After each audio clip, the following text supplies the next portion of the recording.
এজন্যই বলে বেশি ভালো হওয়া একদম ভালো নয়। সে কথা আজ কমলিনী হাড়ে হাড়ে টের পেল যখন তাকে পুলিশ সকলের সামনে চূড়ান্ত অপদস্থ করে হিড় হিড় করে টানতে টানতে নিয়ে গেল থানার উদ্দেশ্যে। বাড়ির সমস্ত সদস্যই আজ কমলিনীর পাশে দাঁড়িয়ে একথা পুলিশকে বোঝাবার চেষ্টা করলো যে কমলিনী আদৌ ওই চরিত্রের নয় যে কিনা বৌমার গায়ে হাত তুলবে, তাকে নির্যাতন করবে।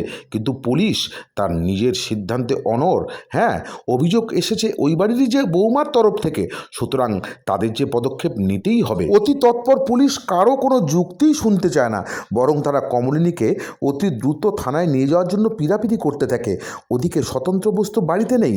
বিপদ বুঝে মিঠি তাড়াতাড়ি করে দৌড়ে এসে স্বতন্ত্রকে ফোন করে। মিঠির মুখে বাড়িতে পুলিশ আসার খবর পেয়ে স্বতন্ত্র চমকে ওঠে।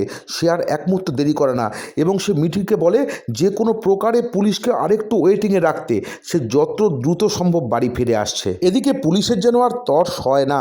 তারা যখন এক প্রকার কমলিনীকে নিয়ে বেরোতে যাবে, ঠিক সেই মুহূর্তে হাজির হয় স্বতন্ত্র বোস ওরফে নতুন কাকু। নতুন কাকু প্রথমত সবাইকে আশ্বস্ত করেন যে তিনি থাকতে কমলিনী কোনো ক্ষতি তিনি হতে দেবেন না। নতুন তার মতো করে পুলিশের সাথে আর্গুমেন্ট করেন, কিন্তু কোনো লাভ হয় না।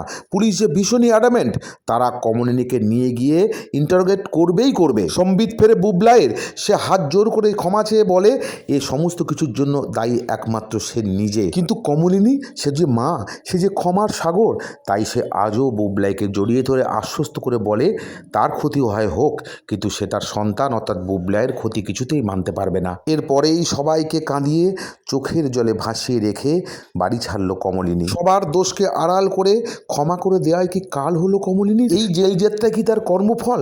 কি মনে হয় আপনাদের? কমেন্ট করে অবশ্যই জানাবেন। ফিরে আসছি পরবর্তী পর্বের রিভিউ নিয়ে। ভিডিওটি ভালো লাগলে লাইক করবেন এবং নতুন হলে চ্যানেলটি অবশ্যই সাবস্ক্রাইব করে আমার সঙ্গে দেখতে থাকুন এই মুহূর্তে বাংলার অন্যতম জনপ্রিয় সিরিয়াল চিরসখা।